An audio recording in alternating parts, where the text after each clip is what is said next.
This pivot table trick will make you look like a pro in front of your boss or in front of your colleagues. So notice how my pivot table on the right is being updated by data on the left. And when I add some new data and refresh, nothing really happens. So instead, what I have to do is to go ahead and change the data source and update it to include the new item that I added.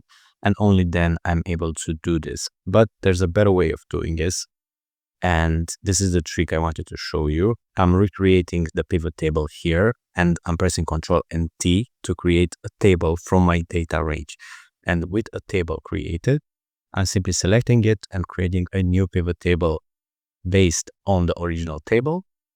I will simply recreate what you saw in the original pivot table. And now watch what happens when I duplicate data. I simply go ahead and refresh the pivot table, and I simply get new values in there without having to change the data source every time. Going back to the original data, you see if I refresh, nothing happens. And I also need to do an additional step to have new data in there.